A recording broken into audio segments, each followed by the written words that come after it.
Hello, what is up mga ma'am, sir, ma'am? Ako po si Ralph Cifra, isang visual artist from Manila. And today we are going to customize the Batman DC Multiverse from Dark Knights Metal McFarlane Toys. So first, tanggalin muna natin yung mga parts. So madali lang naman siya tanggalin. If you are having a difficult time removing the pieces, try to hit the parts up using hair blower. Yan, ito yung hair blower na ginagamit ko.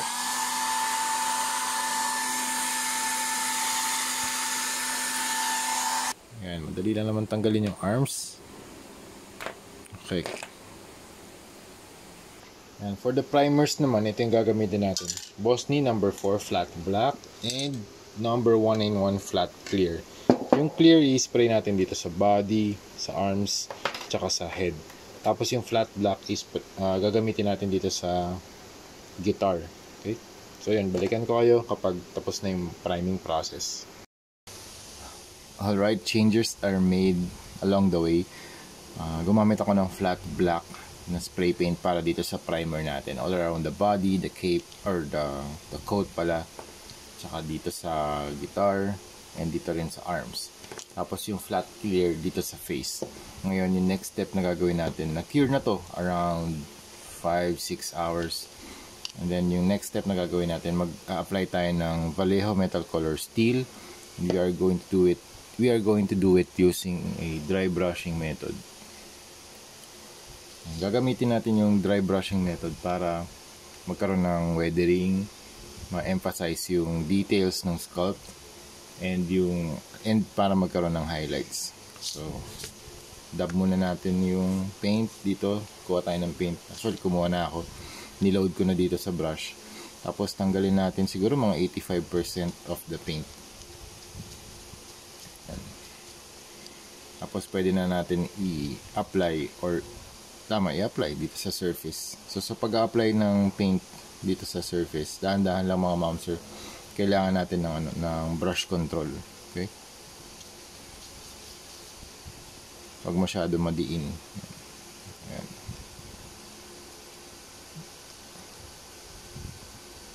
So at least yan, na-emphasize na yung mga details. And usually dyan sa chest, sa lahat, apply natin.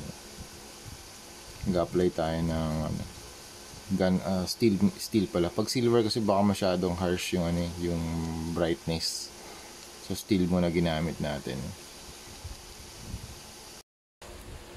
Okay, done na tayo sa dry brushing. Ito na yung kanyang appearance or status. We have the front, the sides, the back. Lahat nilagyan natin, pati yung weapons. Ayan. So next na gagawin natin, we are going to apply hero paints, cobalt blue.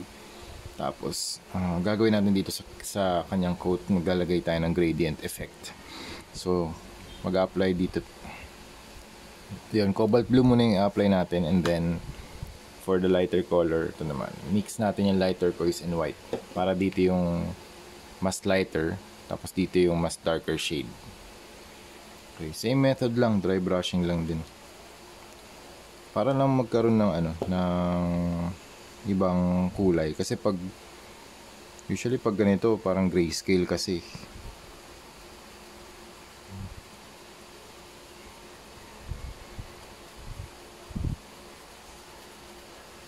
Add lang tayo ng color. Everything else can be black, brown, and gray. Puro neutral. Ito kasi nag-add lang to ng contrast. Okay, next color na i-apply naman natin ito. Yung light turquoise naman. So mag-start tayo sa bottom part. Let's make our way up the cape or the trench coat.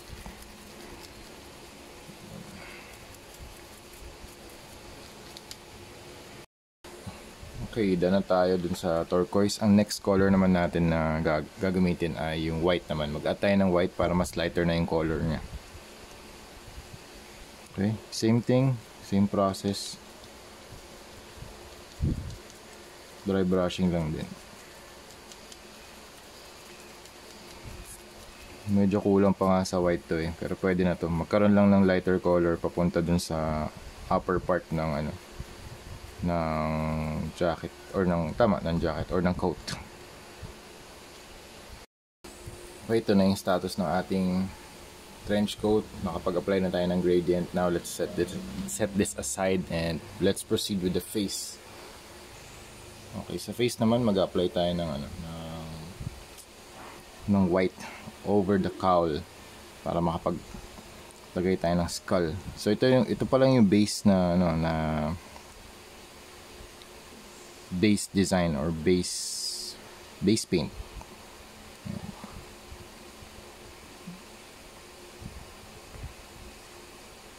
And kahit dito sa side, kahit dito sa baba, pwede naman umabot yun sa baba eh. Yan.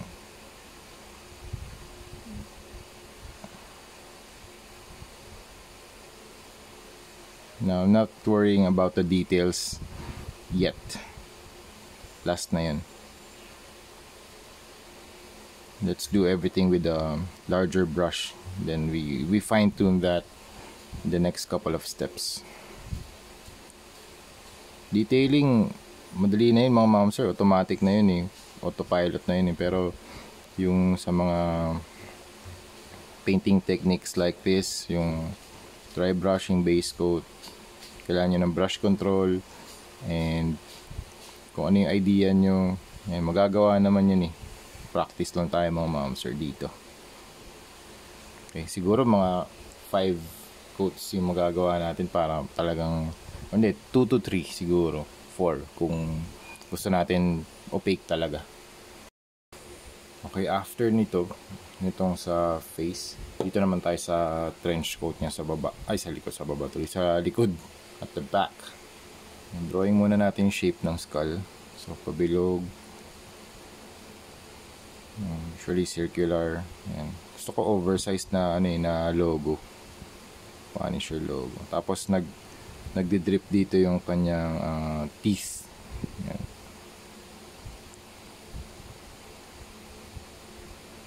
Okay lang mag overpaint para may texture. Yan.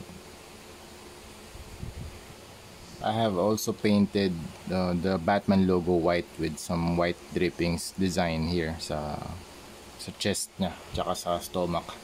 Tapos dito naman sa likod, halos tuyo na yung ating yung base coat na white.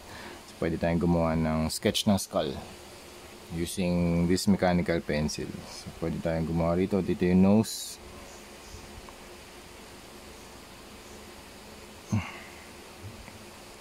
Dito yung eyes.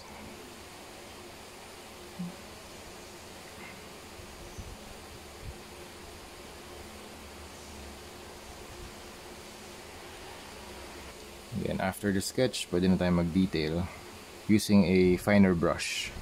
Ayan.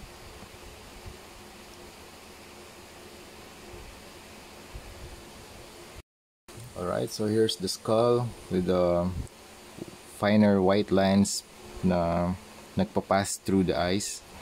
Pwede rin tayo gumamit nito, Pilot Twin Marker, so we can add some detailing right here.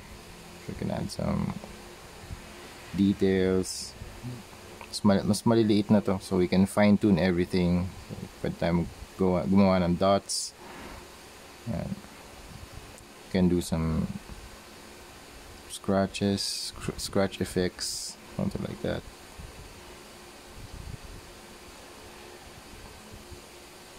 Yan. Tapos dito naman sa logo, pwede tayong gumawa rin ng yun, same thing lang, yung mga diagonal effects or battle damage na line. So we can do some splits here in the middle.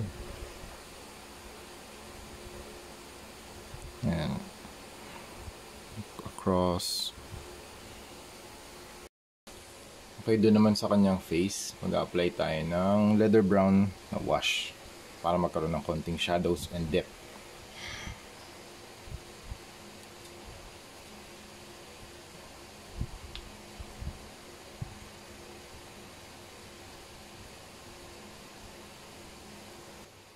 Tapos pwede tayo mag-apply ng red for the blood effect.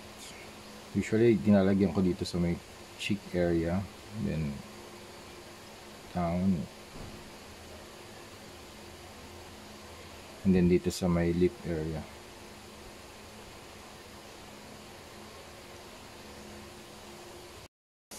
Okay, next paint na gagamitin natin ay Vallejo Metal Color Acrylic Airbrush Color 7.725 Gold. Ayan. So detailing na tayo mga ma'am, sir. Pwede tayong mag-apply ng gold dito sa kanyang buckle. So we can apply here sa chains. Pwede rin para merong contrast. Ayan.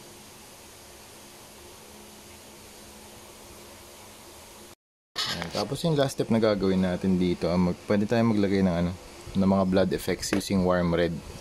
Ito, sponge lang yung ginagamit ko para mas fine yung splatter. Ayan. Pwede rin kayo gumamit ng toothbrush or paintbrush, pwede rin.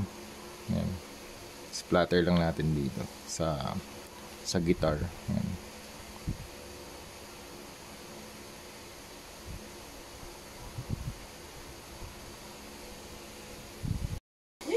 So yun mga ma'am sir, tapos na tayo sa Batman Death Metal project natin. In-equip na natin yung gitara. Nag-apply na tayo ng Bosny flat clear para ma-protectionan or para magkaroon ng protection layer yung ating action figure. So it prevents the figure from minor scratches and minor paint rubs.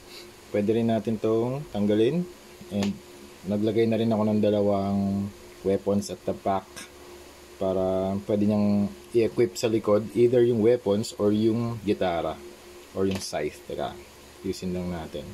Pwede rin niyang hawakan to sa kamay. Teka. Very useful tong blue tack kasi hindi natatanggal yung paint dun sa ilalim. Wala ring residue kapag tinanggal mo yung blue tack dun sa surface. Okay, pwede nating equip.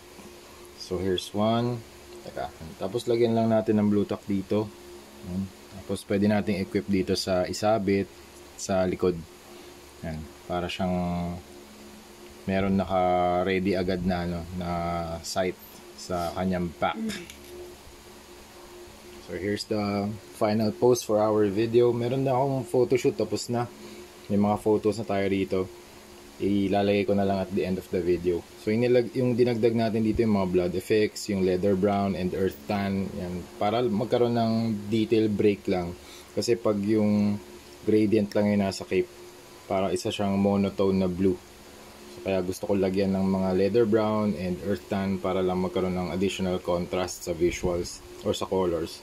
Dito you have the skull, oversized na skull, gold, tapos may brown wash for added weathering. Dito naman copper, yung kanyang mga straps, and closer view. Okay, gold knee pads, pati sa loob naka-paint din yan mga ma'am sir. Tsaka naka-top coat na rin para ma-prevent din yung mga additional, yung mga paint rubs natin. Kasi usually yan pag may coat, medyo magtatama talaga yung mga pieces niyan or mga surfaces. Yan. So pine-prevent lang natin. So yun mga ma'am sir, kanina nag-start ako around mga 6. Siguro in 3 to 4 hours nakaka-produce na tayo ng isang ganito. Yun yung fastest, pero naka-time attack tayo palagi kapag gumagawa ng mga customs para yung process na-optimize pa rin natin. Okay, isa pa ulit na 360 view. Ito yung front, you have the side, back. Pwede nyo i-unequip. Pwede nyo itagil. Para lang parang video game lang na pwede nyo isabit, pwede nyo equip dito sa right hand, pwede rin sa left hand. Anything you want. Very customizable naman yung pwede. Kung meron kayo munition pack na version 1 or 2, pwede nyo ipa-handle kay Batman. Since wala siya masyadong firepower, yung stock nito walang firepower, ito lang yung accessory niya. So yun mga ma'am sir, that's it. Thank you very much for watching and see you sa next video. Bye bye.